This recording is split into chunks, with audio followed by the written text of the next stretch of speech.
Hello everybody, good evening and welcome to February's webinar on getting started with AR and VR in education from an instructional technologist approach. So thank you for joining us today. I'm Sophie, co-founder and CEO of VirtualSpeech, an online platform that blends e-learning with AI practice exercises available both online and in virtual reality. We want this webinar to be interactive, so please put your questions or comments in the Q&A box and I'll make sure we ask our guest. And today's guest is Jaime Donally. Jaime is an author, speaker and EdTech consultant, renowned for her expertise in leveraging immersive technology to enhance educational experiences. With a background as a maths teacher and a subsequent transition into instructional technology, Jaime's passion for innovation drives her to empower educators all over the world. As an author and consultant, Jaime shares insightful perspectives on incorporating augmented and virtual reality into the classroom and has over 200 blogs on immersive technology resources, so definitely take a look at them. Jaime provides educators with invaluable guidance and training on integrating immersive tech into their teaching practices. So thank you very much for joining us, Jaime. Thank you so much for having me. I'm excited to chat. Yeah, we're very excited that you are here. So, but if you don't mind, actually, before we get started, I wanted to share with everyone how we at VirtualSpeech originally know Jaime. So someone at VirtualSpeech who some of you listening may or may not know, who I like to call the brains behind the business, is my co-founder, Don. And way back in, I think it was 2016, he did an interview with Jaime on your YouTube channel, and that was the first video interview we had ever done. So that is very memorable for us. I remember being really excited about it and thinking we'd hit the big time because we were being interviewed on YouTube. So thank you very much for that as well, Jaime. Thank you. That was wonderful. I look back at that and think, wow, how much has changed and throughout the years with VirtualSpeech. It's pretty amazing. And just the industry in general, like 2016 Yes. was so long ago now and so much has changed. But anyway, enough of me being nostalgic and sentimental. So Jaime, you've been in the space for a while. What first attracted you to AR and VR for education, and what's your journey been so far? I was a classroom teacher and I had never experienced augmented and virtual reality until I moved in to instructional technology. So working with the technology for the district. And I remember coming across an augmented reality app back in the day called Erasma. And I remember thinking, oh my gosh, what is happening right now? Just being amazed and thinking, everybody in every subject and every grade level can do something like this, because it was essentially creating your own augmented reality. Well, then I was like, well, what else is out there? So then I started looking into it further. It wasn't very long before I really caught the wind of virtual reality, really mobile-based VR. So looking at VirtualSpeech, and then finding so many other resources in the process. Of course, Erasmus not around anymore. HP took it over and they didn't maintain it, but I will say that the tools have continued to evolve and change and adapt for the classroom setting. And I will say the day that I saw Erasma, the next day I'm out there training my teachers on how to use it. I was going to schools and saying, you've got to try this out. This is unbelievable. And what could we do in education? So I just saw so many different possibilities and it's never slowed down. It's only increased, and it's been a really cool journey. Yeah. And what year was that you got into it? Oh my goodness. Probably 2014. Wow.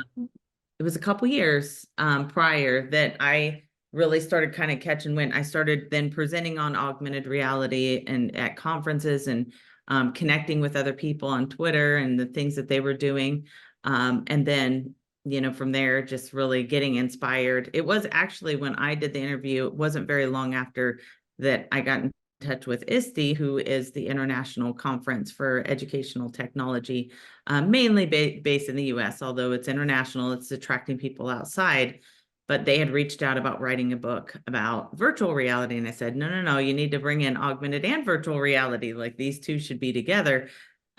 So that was kind of the start of being able to share. And I was a math teacher, so writing is not comfortable for me, but it was really necessary for teachers to process. They needed to have something written down, and virtual speech has shown up in both of my books, Amazing, and thank you. it's been really cool to be able to share the things that you guys have been doing and evolving for education.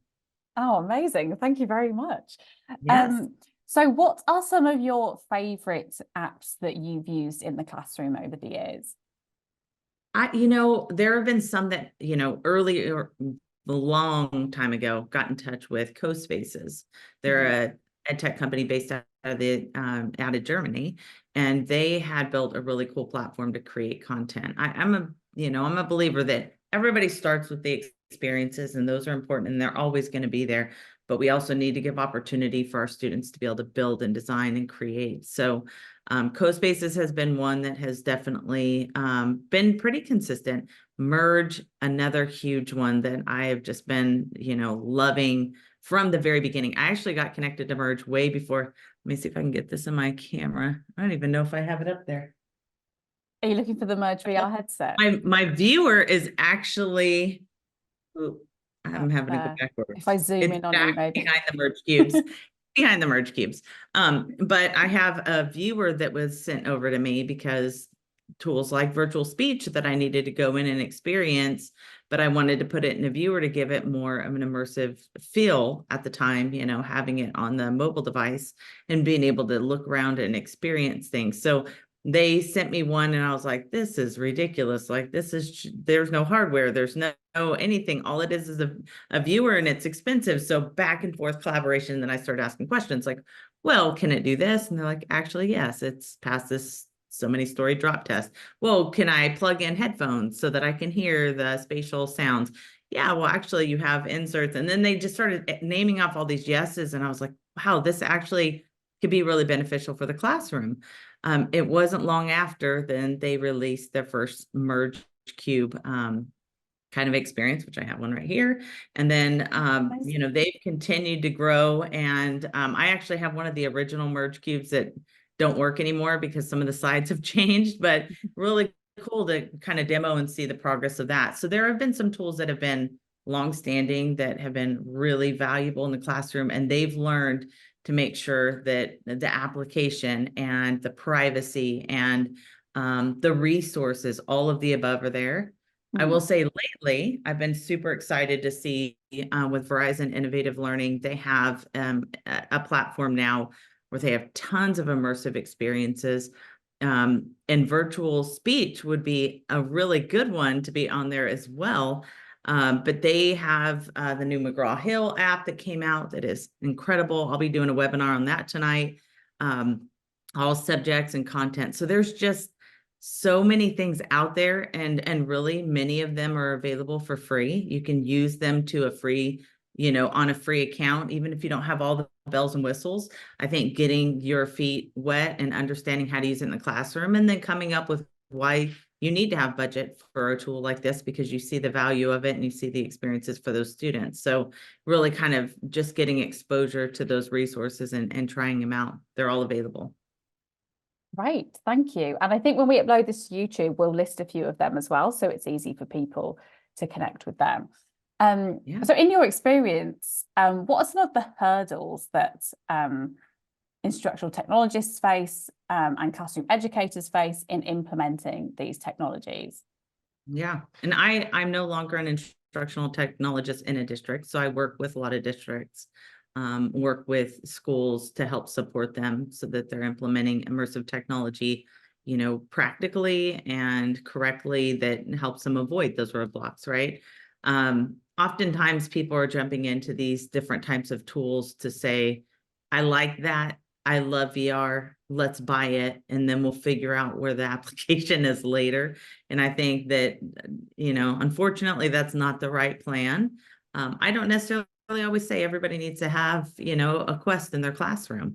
I think that there's different ways that different tools need to be applied, and training that's required, and really departmental discussions. So being able to work across the different departments to make sure everybody's aligned, because you can run into a lot of issues. I mean, let's speak about VirtualSpeech, for instance, that you have these VR headsets. Well, some kids get sick. So how do you adapt options for them if they don't want to be in a VR headset? How do you then screen share, right? How are you displaying and mirroring what you're doing? And people don't necessarily know how to do that. How do you set up being able to sanitize those devices and the budget for that? How do you set up a management system to be able to manage those devices? So there's a lot of questions that come into play that people typically don't do until after they've made the purchase. And I would just say, however you're going into this, you need to have good discussion. I talk to schools probably on a weekly basis. I'm constantly talking to people to say, one, what's your objective? Like, why are you bringing this into the classroom? Let's start there. Where are your students struggling? How can we really reach their potential using this technology and see the immediate benefits of using it?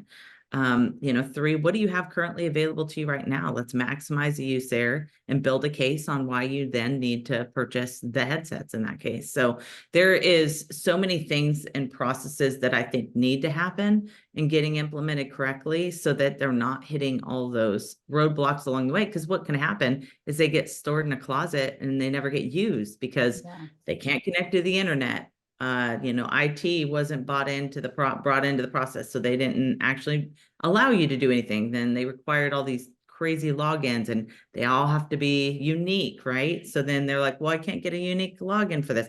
Oh, they don't accept purchase orders. Well, I don't have a credit card with our school that we can use, so once you kind of establish where you're going and why you want to get there, then you can start kind of making sure you're prepared for all of the hurdles that you're going to face so that when you do bring in VirtualSpeech or whatever tool you're using, then there's success and you've eliminated 90% of the barriers. And then people aren't saying, I don't want to have anything to do with this. This is too complicated and too much. Yeah.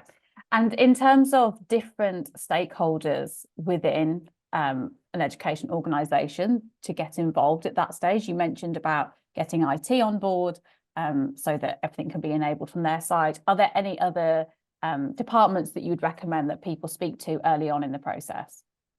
Absolutely. Your curriculum department, huge, right? One is you don't want to be a teacher on your own doing something like this. You really do need to be able to collaborate with your teams, making sure your administration's on board, making sure that you have the support of curriculum that says you can budget time out of this sometimes very tight schedule of how you're bringing in the content, because it's sometimes so scripted, you really can't even go off course. So you have to get a buy-in from that curriculum team for them to okay something like that. And then, the other teachers that are working with you. I think that this should, again, not one teacher trying to do this, but like this, I have a good example. Heather Brantley, incredible teacher here in Texas, and she doesn't ever do anything in silo. She starts sharing it with her other teacher friends, and then she starts helping them to be able to bring it into their classroom, and then they feel confident, and then they start sharing it with other friends, and that's what it should look like. It's a trickling effect of this enthusiasm, excitement, and supporting one another to be able to bring in the tools. Yeah, definitely. And you can all learn together. So how would you approach integrating AR and VR into existing educational frameworks? So you alluded to there getting the curriculum teams involved early on. Is there anything else that you would recommend there, even from like a practical point of view, once you're in the classroom and you're with the students? Yeah, I mean, first off, setting your objective, which can look different every single time you're bringing that into the classroom, right? So today, my objective might be bridging a gap with fractions, so how are we going to bring in different resources, whether it be AR, VR, or other tools? So you're starting there with your objective and making sure that there are going to be some sort of an alignment to evaluate the success of the lesson. For me to say, here, you can hold a brain in your hand and look at the different parts and say, okay, you're a genius now, you can go off and be a brain surgeon. That's just not realistic. Like, there's a lot more to it. And sometimes it isn't just the experience of an augmented or virtual reality experience, but instead bringing in some of the maker concepts, maybe bringing in some of the text alignment or videos that you're going to bring in. It is holistically how the classroom should look very diverse in how the instruction's being presented. We have a lot of different students that have different preferences. So this is a piece of that, right? So I think that evaluating the right tools for the right content is going to be important. And then, also as they're getting started, evaluating even the classroom setup. In the VR case of using something like VirtualSpeech, evaluating the space that you have, evaluating the bandwidth you have in your network. How many devices are you trying to run at simultaneously? And is that necessary, right? How are you grouping up your students so that there's quality of content happening, but not overshadowed by one student? And how do you make sure that you've allotted enough time to be able to get them working on other activities? So I think that, that those things are generally afterthoughts. They're excited to bring it in. And it really should be pretty much laid out as far as, the plan of bringing it into the classroom and making sure that there is success at the end. And again, it finishes with that evaluation piece that you can continue to improve and gain more from these experiences. Yeah, so planning and having the objective in mind. And can you share an example or a couple of examples about where integration into the classroom has been successful from your experiences? Yeah, there is a really crazy one where I was doing some virtual reality experiences on mobile devices. So this is pre-Quest, even the Go, right? So I have the Go sitting back there, right back there. Oh yeah, I can see it. Yeah, but even before then, before these were released, I had a chance to work with a kindergarten classroom, and they were discovering dinosaurs. There was like a whole discovery or a dinosaur theme that they were doing. So the teacher had set up different stations, and the kids were all rotating around the stations. And I had some viewers there available for them, and then some mobile devices. And I was the station to do some VR experiences. So 360 video content, basically. And so there was this one little guy who was clear across the room, and he could not focus on any station. All he was looking at was me. He couldn't focus on the other activities. I mean, he was so excited to get over to that station. So finally he gets there. He's so excited. He jumps into a viewer, and I talk him through, okay, what you can and can't do to get in. And so all of a sudden I see him walking off with his hand out, like walking away from me, and then, moving around, and I go, oh, that's funny. You're that's cute. You're trying to walk around in the 360 video experience. That's pretty awesome. And then I brought him back. And then next thing you know, he's off walking again. This time runs into a table, and I'm like, hey, bud, we can't do this.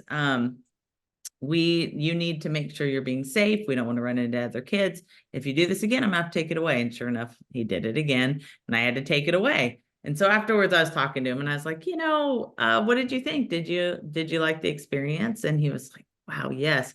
He said, I go, the dinosaurs are pretty cool. And yeah. So anyways, I want to pet the dinosaur. I want to ride that dinosaur. And I was like, ride the dinosaur. Okay. Like, that's pretty intense. Good thing they're extinct, right? And then kind of chuckled. He goes, yeah. So anyways, I want to ride that dinosaur. I was like, okay, hold on. What makes you think that dinosaur is going to let you ride him? And sure enough, he came back and said, well, that dinosaur was a good dinosaur. He was letting me pet him. So in his little mind, he was literally walking around with dinosaurs and making friends with dinosaurs. And petting them, which is where he was walking to. And it was kind of this aha moment for me, because I thought the power of this technology, while we know we're in VR, if somebody comes up close to you in VR, you just immediately step back. Yeah. Like your body just responds, whether or not it's real or not, you still respond with that. It's still uncomfortable. There's still a natural reaction that we have with this technology. So I think that the power behind it is also equally important for us to know that, our kids may not quite understand the difference between reality and something that, virtual reality, for instance. So there is some times where we can use this technology as a powerful instrument to be able to support our learners to grow and connect dots that they could not do in the real world. But on the other hand, in this case, we're using viewers. I would not ever put a kindergartner into a Quest, just to, assure everyone there, because there is an age limit there, and, brain development and things that we just don't have the research to display that should be used, right? So just for liability reasons, you certainly never want to put a kindergartner into a headset. But I think that we need to also understand that how our students get into this and connecting real dots and distinguishing between virtual reality versus real reality are going to be important, especially as this technology improves, because it's becoming much more realistic, looking at codex avatars and how real that is going to be for us to look at each other and have these kinds of conversations in the future. And it just look very natural and real, and that be completely digital. So I think that, again, that there's a responsibility for us to prepare our students for that, but also recognize that the power of it can be, equally dangerous, right? So there has to be a balance with that. Yeah, it's bringing learning to life, but being aware that there are some concerns as well. 100%. And do you work with any educators who are using generative AI combined with AR, VR tools? Absolutely. That's been a pretty hot topic on what's going on right now. I was so amazed what you all released. I share it at every conference because I think the power behind, well, for me, it was Hugh, but then that name has changed to multiple different people. But I got my first experience talking to the AI avatar, Hugh, inside of VirtualSpeech, but being able to see the connection to being able, I mean, what is the future of the metaverse, if you will, right? And I know metaverse isn't such a hot topic anymore, but we're still moving in that direction, like how we're going to have our ads, how we're going to be able to purchase things. We're already seeing a lot of that already taking place. So we're seeing all the elements of what that metaverse is going to look like already taking shape. But when we look at what we actually need, we need assets. We need digital assets. So when we're talking about generative AI, that it is going to be the foundation of building and creating what the future has for us. And instead of waiting around for a developer to create things for us, I think there's a lot of really great possibility. I think right now it's, of course, in its infancy. So the content that it's kind of spewing out isn't always perfectly aligned, but being able to use it as a communication tool like we did with Hugh, in VirtualSpeech to be able to have conversations. It's incredible. So I think that there's a lot of potential. I think companies certainly see the value of bringing this into a training type platform for us to be able to learn and grow, but make it feel very realistic and authentic learning experiences for our students. So we're seeing a lot in image creation and lesson planning and things of that sort. But where I really see this with AR and VR going is that it's going to allow this kind of technology to explode in a way that we've been so limited by developers, and we just won't have those same limitations anymore. So once that's really released, I think it's going to be a tool that, we're wearing on our faces and we're experiencing on a regular basis. Definitely. Are there any tools that you haven't seen on the market that you would like to see on the market for education? Yeah, I mean, I think on the side of communication, for instance, let's go into the Apple, Vision Pro that was released just a few weeks ago. I love the concept. I've been talking about this since 2016 about Apple releasing their glasses, right? So to see finally the vision of that coming to be, whereas not quite up to par, like I don't want to wear a big heavy thing on my head. I don't want to even do that in VR, which is why I only get in certain circumstances, right? I'm using it for specific purposes. But I wear these meta glasses all the time. Like I use them when I'm going places. I had text messages going into my ear as I'm speaking to you all today. I'm able to capture live video, live images, and even stream. I mean, the flexibility of having something like this in glasses. So I would like to see device-wise more of these types of technologies. Now, AR was not built into the Meta glasses. They pulled it at the last part of this when they finally released it, but the next iteration of the Meta glasses I anticipate will include AR and need to include AR. So I'm excited to see what's going to happen with that.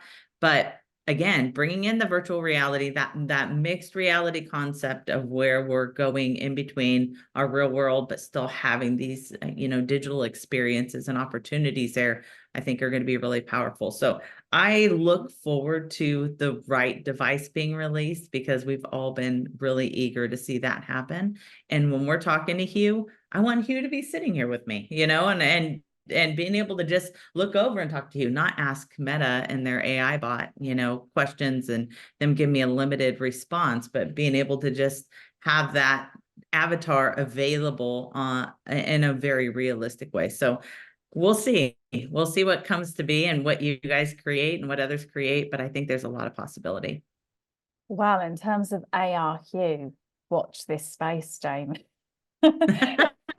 We still need Meta to release the AR on their glasses and so on, but watch this space for Quest 3 and Hugh. Yeah. No, well, with the pass through, I mean, I would anticipate you guys have already started making some of that happen, because that, again, I don't really want to wear a headset on my head all day, but I think when it comes to a classroom applying this technology, I think that to have the blinders on it just puts everybody at risk, right? It's important for some situations. So having that set up in a way that's, a positive experience, but the pass through, I think, has so much more potential than we've even lended to. So I can imagine you guys don't necessarily need to have Hugh sitting at a table in a conference room, but instead could have him sitting at a table in the classroom, of which that student's in. So it will be cool to see how that all works out. Yeah, I will keep you posted.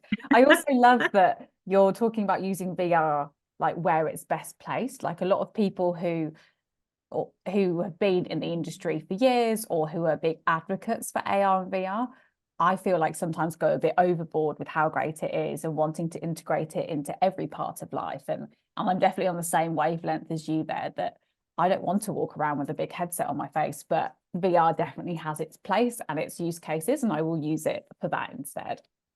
100%. Well, and to be honest with you, you kind of have a clash between AR and VR. And I just think that those work together so much better than people really want to give an account for. There's a platform called Spatial. It used to be Spatial XR. But that Spatial brings in a lot of those elements. I mean, they're bringing in a collaborative space where you can be in a virtual reality headset. You can be able to be on a computer and connecting in this virtual platform. But then they also have the augmented reality where I can actually use LiDAR technology and scan my desk. I did this live. I scanned my desk with the mobile app, and then it loaded into virtual reality live with people there with me. So I'm scanning my actual surrounding, bringing it into a virtual reality space. And then I went over to the augmented reality side in the mobile device while I'm in a headset talking to them in this space. And then I see all around my room, everybody in my space floating around and hovering around in my office, inside of the boundaries of which the office is. So I had my friend David Lockett hovering over my dog and that was laying down. Just like, this is so mind-blowing. Like, where we're going with this technology is so incredible. And I think that those types of experiences that are so flexible for any device, but really incredibly, I mean, they're bringing in the AI component because your avatar is mimicking, they're bringing in an image, kind of like, Ready Player Me, being able to have your avatar by an image, and then it create this 3D object, animated 3D object. Well, same thing applies there, where they're taking your image, they're turning it into an avatar, and then they're mimicking your expression and movements and following that in virtual reality, and then also in augmented reality through their app. So I'm pretty stoked to see this kind of technology continuing to grow, because I think that's going to be important for our students in the future of how they collaborate. Yeah, definitely. We've got an exciting few years ahead of us. Yes. So obviously we are very positive about using emerging technology for education and for training as well. But obviously there are some considerations that people have to have going into it. So I mean, the first one from an educator point of view is around assessing the technological readiness of a school or institution. What steps should educators or technologists take to assess that?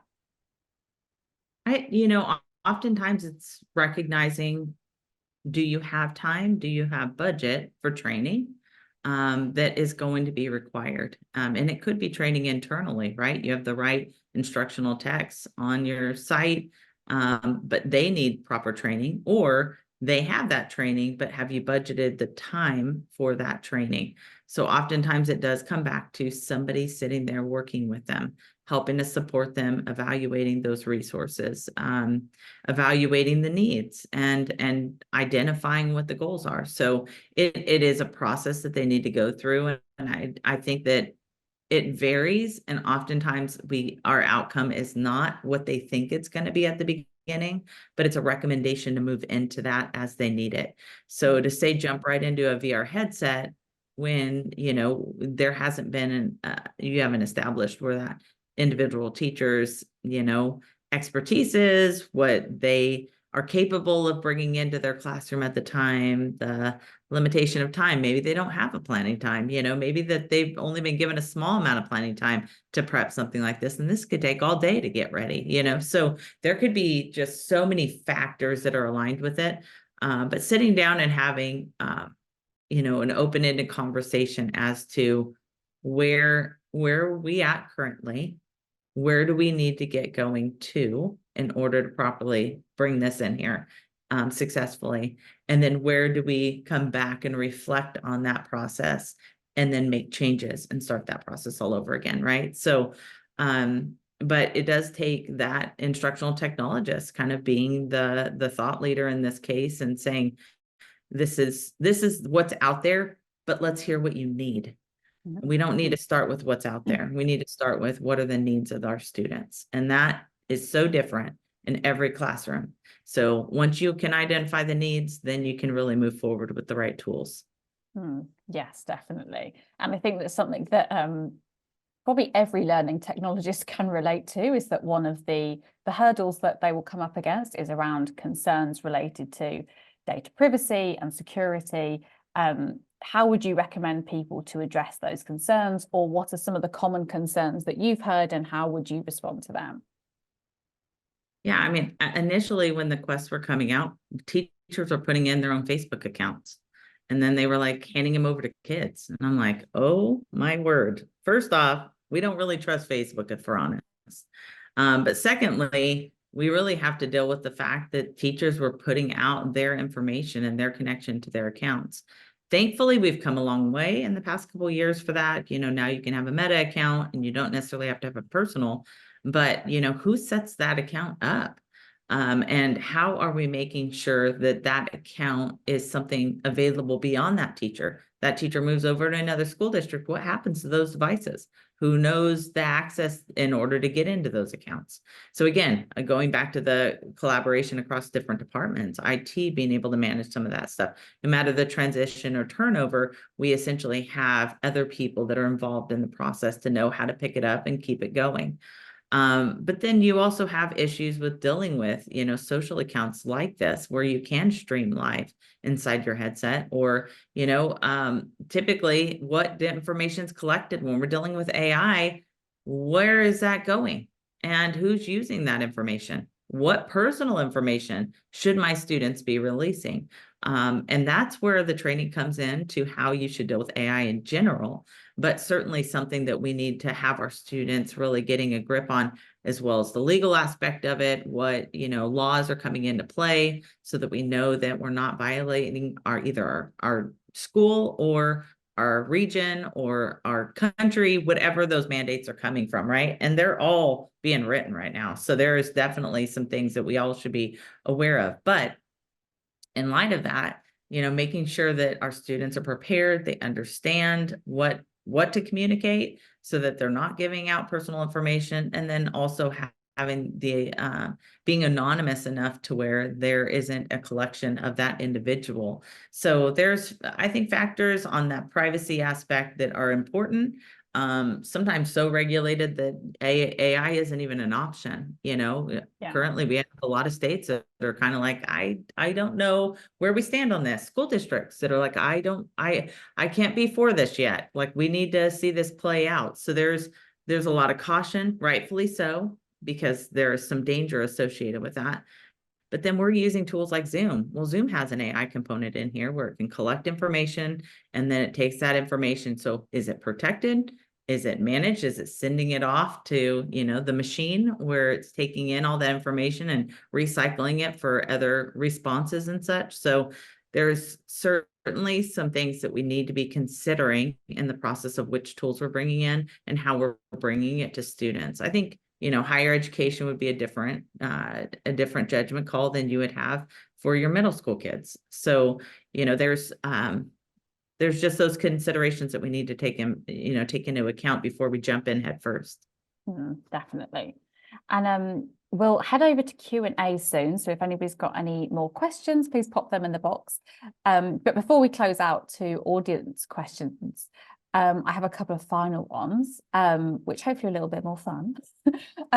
So what is the biggest lesson you've learned over the last few years? The device isn't the important thing. I think it's the innovation, recognizing that these tools are always going to vary and change and transform, which you guys have been a great example of, right? So you don't get stuck on a tool, which is why somebody says, what should everybody have? Well, that is a horrible question. Not everybody should have any one tool, right? So there's going to be a lot of things to consider based upon the circumstances of that particular classroom. But I think recognizing that those devices isn't what you're dependent on. You're looking at those needs and you're identifying what resources can and should be available for you to be able to reach those needs. And oftentimes our classroom teachers don't realize it, but you have a voice in these products. It's not like, oh, Microsoft, you should include this in this Office product. And they don't ever listen, nor do they ever change. And there's nothing, right? You're like, thanks a lot for listening to me, Microsoft. But when you talk to VirtualSpeech and you give feedback, or you talk to Merge or CoSpaces, that is so incredibly valuable to these EdTech companies because we are all beta testers right now. So I think recognizing you have a voice in the technology and there's power behind your words right now and getting the support you need, it's just incredible. I mean, these companies like you, VirtualSpeech are also just been incredible to be able to connect with the community and to be able to share, where we're at in the roadmap, where are we going with this? What are some things you can anticipate, getting the right feedback and making sure that you're hitting the needs of those classrooms. So it's pretty cool. Yeah, I would certainly echo that any feedback that any people can give to small companies like VirtualSpeech or others in the emerging tech space is genuinely really valuable and really useful. Most of the features that are currently available on VirtualSpeech are as a result of hearing that feedback. And as you say, it's not like you're going to Microsoft or Apple saying like, oh, it would be good if you did this, because they don't care if one person thinks this, whereas smaller companies do, because we're all building this industry together and we want to know what's helpful for people. So yeah, I would certainly echo that from a VirtualSpeech perspective, but other companies in the industry as well, I'm sure would say the same. So Jaime, going to you more personally and in your personal career, what does the next 18 months, 2 years, I won't go 5 years because a lot can happen in this industry in that time, but what does the next 18 to 24 months have in store for you? For me personally, I think just continuing to share. I don't think I'm quite ready to write a third book, if I'm honest. It's a lot of work. But I'm always doing different things with the AR, VR, and EDU community. So on my website, I always have these different events. Next month, I'm going to be doing something a little bit different than I normally do. Usually have a blog that comes out every single day. And I'm going to do these 1-minute tips next month. So I'll have 31 days of AR, VR, and EDU, but it'll be a little bit different where they just kind of get a little insight and things to take back with them, but not feel super overwhelmed, which is typically the case. People just felt so overwhelmed by all the different tools out there and changes. In the classroom, they may want 1 or 2 different things that they want to test out and try. But taking on 31 days, by the day 4, they were like, I'm out. I can't take in any more. But then we have thematic things that happen in December. So, you know, different events like STEAM. Last year I did, one year I did All Merge. This past December, I just did Christmas Around the World, where it's an augmented reality calendar. Yeah, I Every saw day that. something appeared. Yeah. That's So really fun. it's fun stuff in December that I think it's just a different way of learning and fun activities to bring back, you know, into your classroom. So I think there'll be more things like that. Certainly going to be at Edtech events here in the States. And yeah, I don't think anything massively different for me on the front of what I do, because I think on the consulting side, it's just my heart. I love doing it. I'll continue to do that. But yeah, for right now, I'm very content with how things are going. Great. And remind me of the website where people can catch those 1 minutes, and also would that be posted on your social media too? Yeah, it's arvrinedu.com. So arvrinedu.com. And it has, again, just tons of blogs that really kind of walk you through step by step how to use it. You can filter things down. You can filter it by subject. You can filter it by the type of tool. You can filter it by the name. So if you look up virtual speech, guess what? You're going to find some blogs in there about virtual speech. So certainly everything that under the sun that you can think of that is valuable for the classroom. I tend to do things very practically. So if it's just this, you know, Google Expeditions, for instance, I have a blog out there because it was requested all the time. But I wasn't really a huge advocate of using it, you know, the Google Expeditions kit. One, it was super costly. It was hard to get adopted in the district, and it was hard to maintain. It would disconnect a lot, and it was just created a lot of frustration. And quite honestly, the innovation was pretty limited. So I was never a huge fan, because I'm like, you're Google, like Google should be doing everything. But there's tools like that that I tend to shy away from, because I just feel like on the practical side, there's so many great ones out there that you don't really need to invest $20,000 US dollars into a system like this that really sets you up for failure in a lot of ways. And then I don't know if you guys know this, if you guys have ever used Google Expeditions, but they went away. They stopped supporting it. Google stopped supporting it. So all these devices are sitting in closets now with nothing to do. So I think that there are going to be some tools that you might be surprised that you won't find on my blog, and some tools that really you don't hear a whole lot about, you know, but that's the great part is it's very practical and again, very relevant for our classrooms. Yeah, I was actually looking at your website a couple of weeks ago in preparation for this as well, and there's so many resources on there. So yeah, I would highly recommend, if people are starting out in their AR/VR journey in education, definitely take a look. And I'm sure anybody who's been doing it for a few years would learn a lot as well. Yeah. So thank you, Jaime. I will go to some audience Q&As. First question, how do you assess the effectiveness of AR and VR experiences in the classroom? Good question. It kind of goes back to those goals, right? So sometimes that they're trying to reach a hurdle that is pretty small. Maybe they are closing a gap for understanding a specific content, or even saying, I need my students to know this particular era better, but they're so disconnected from the real world to even understand. So it really comes back to like, what is their objective? And that effectiveness is then evaluated based upon that goal. But I will say that there's teachers that bring in certain tools and they're incredible, and they don't present it well because they're just they don't really have a goal set. They just bring it in and see what happens. They're really shooting for nothing, if you will. But then you have some pretty incredible tools brought in by some incredible teachers, and they have firmly established exactly their goals and what they want their students to walk away with. And they've continued to refine and bring those resources back in various ways. And they know their students. I think that's another really important piece. They understand what their students enjoy. So they're bringing in those elements through these different technologies.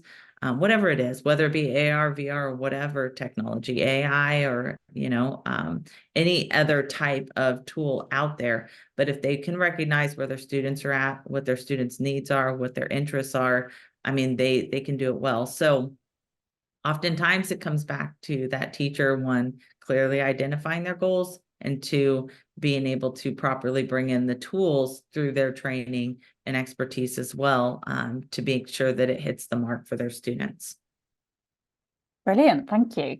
And our next question is from Chris. You mentioned some design choices earlier for new headsets, Meta glasses versus Vision Pro.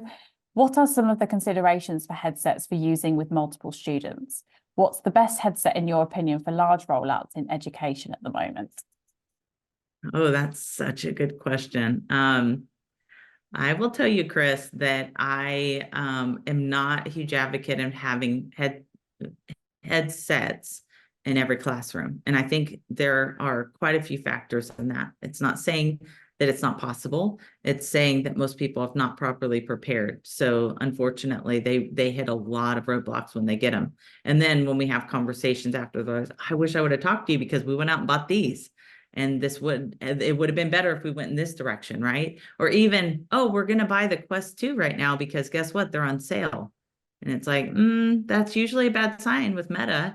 When they're going on sale, it means that they're going to stop supporting them very shortly after. So that's those types of conversations on their purchasing choices. All right, you've identified you want a headset. This is where you're going to go. Let's talk about which headset. So when you were saying Meta versus Vision Pro, personally, I think application in a classroom, Vision Pro would suit a classroom much better. One is Apple's making products that really align better for education, and Meta has no connection. Like, they're doing nothing with education. They don't want to work with you. They don't respond to you. It's been kind of miserable for people to approach it. Do I think it's an incredible device? Yes. Do I think they've made it extremely hard to bring into the classroom? Absolutely. And there's a lot of frustration from the education community because of it. And I think that's unfortunate because the cost factor, certainly very appealing to education. But then also you have other considerations as to all of the tools in their library, right? All those incredible resources that you have available to you, and the consistency. I think that I wouldn't go with a company that might shut the doors next month, right? Then you're buying another tool, just like the Expedition kit, where you don't have something for the longevity because now they've shut down their platform, and then you have them for nothing.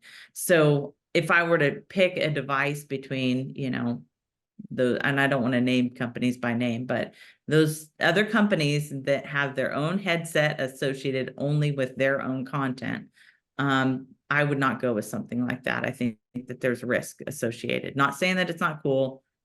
Generally speaking, they're not very innovative, but they're doing something that is meeting the needs of those Expedition kits, if you will. But I definitely think that when it comes to the flexibility in a classroom, being able to manage it accurately, I think the Vision Pro has a lot more potential in that way than we currently do with the Quest headset. So I hope that Meta will change. We've all been hoping. They've been taking baby steps, but let's be honest, their audience is individual consumers, right? They're not looking at schools purchasing this. They're looking at selling this to individuals, and therefore they're appealing to those individuals through games and things of that sort in their library. So they make it pretty hard for management. It's pretty costly. There are companies like Inspirit that has kind of like their content built in, but they manage it. I think that's a great approach. To me, that's the way schools should be looking at this, is making sure it's managed beforehand, or they have a good service of management when they move into it. But cost-wise, Vision Pro is super expensive, so expensive. I don't have one yet. But I anticipate I will have one this year, I hope. But I will say that the cost is usually not as big of an indicator for schools as it is for an individual consumer. So while an individual might be willing to, put out so much money for the Quest, an individual paying $3,400 US dollars is going to be very difficult. However, in education, we can find a $5,000 budget for a new innovative technology. They buy them all the time. And bringing something like that into the classroom and having a budget for that isn't as unreasonable as people think. You can get foundation grants and things of that sort that you can, be able to make that purchase. And then, ultimately getting that associated with your education program and making sure that it is connected to the right accounts to be able to manage that for the classroom. So, and having visibility, I think, is another huge factor. The pass-through is there, but I do think that it should be the opposite. It should be that I can see first. I always see first, and then I can go to VR mode like the Vision Pro does, because I think kids will run into things. They do run into things, and it just kind of increases the liability on the educator that's bringing it in. So I think that there's more flexibility to say we're starting off with augmented reality, and then we close off to VR at those times. But having AR for the experiences first, I think, is the wise investment. That is really interesting to hear, because given the price point of the Apple Vision Pro, an assumption would be that that's immediately outside of people's price ranges, especially say in education where budgets are more tight. So it's really interesting that you're balancing the value is actually, in your opinion, worth it, perhaps more, given the seamlessness of it. Yeah, Very I know interesting. people have thought quite the opposite. I would debate them on that, because it kind of doesn't matter when they're buying the Quest, they're buying sets of Quests. They're buying several, right? So at the end of the day, you might only have one to, so many students with the Vision Pro, but they still have the funds to do that. So it's, I would say $5,000 is pretty normal, and what they come to the table with to be able to purchase things if they have a budget for something like this. And the fact that it's flexible to work across Apple devices. I mean, there's school districts that are all Apple. So when you have that flexibility like that you do not have with the Quest, I just think that they're more willing to have something that's flexible and workable in their particular situation than they would be bringing in something that's completely disconnected from everything else that they do. That's really interesting. I love that you shared that. Thank you. Sure. We have a final question around, are there any age restrictions to use a VR headset? Yeah, if any type of wearable, I would recommend having ages 13 and above. And that is what you'll see standard. Before there was actually a standard, there was a lot of questions about this. And I think really for me, the way I always went back to it is the research that we have behind the brain and how it's taking in that information. Students having seizures and things of that sort, that, what exactly, we just don't have a whole lot of research. Honestly, people don't want to research that, because ultimately it shuts down, a lot of the things that we might really love, and companies that have a lot of money invested, including all the big tech companies. So I think that there's a lack of, research on that front for our younger students. So there's a lot of caution there and liability there. So I would absolutely stick with what they have listed. Don't make those exceptions in schools, especially. I mean, if you're sitting at home, you have your own device and you have your own child on there, that's one thing, which I did. I did with my own child. She's young. She was younger than 13 when she started using VR with me, but I was very cautious about how much time she's spending on it, because again, going back to the safety aspect. But 13 is the legal age for most of these headsets. So if you see something for younger than 13, I would be cautious about that, because there's just, again, not a whole lot of research to show how their brains are developing and expecting to use these types of devices. Yes, and that's the general status quo at the moment. So if somebody suddenly comes in lower, then yeah, definitely question that. And they're connected to social accounts. So it's legally on the social side, they should not have access to the same resources, right? They should not have access to Meta and have access to Facebook and have access to Instagram or whatever that might be. All of those associations to those social accounts should be age limited, which is 13. So I think that's really where the tie-in initially came from. Yeah, that would make sense, definitely. Final question from me, which I ask everybody at the end of the webinars, is if people were to leave this conversation today and remember one thing, what would you want that to be? You know, you've heard me say it multiple times, but I think really I hope that people can reflect on their goals and objectives for using this tech. Because I think you're going to find so much more value and have so many great experiences and benefits by really evaluating those things. But I just think that it is extremely rare to find people doing that. It's very opposite. I was like that too. You know, I didn't start off like that. I jumped right into technology without really having a plan. But I hope that following today, you know, you hear something like this and you can really collaborate and identify those goals for any technology, including AR and VR. Great, thank you very much. So that rounds us out for today. I will add your website to the underneath the YouTube video, which we'll send out to everybody who's attended and everyone who's signed up. And then where else can people contact you? Yeah, I mean, I'm on social media. If you spell my name correctly, which is Jaime and Donally, both of them are spelled really different. Jaime Donally. If you find me with the correct spelling, you can pretty much find me on most social platforms. So you can find me on LinkedIn, on X, you can find me on Instagram, on TikTok. So we actually have a Facebook group for AR, VR, and EDU. So if you're interested in joining that, and that, all of those spaces, I'm kind of posting different things there. So would love to connect with you. Use the hashtag AR, VR, and EDU to connect with other people in the community across the world. They're incredible. They want to help. And I would just definitely recommend, continuing to build your connections with others, because I think that's also where you can find a lot of the value. Absolutely.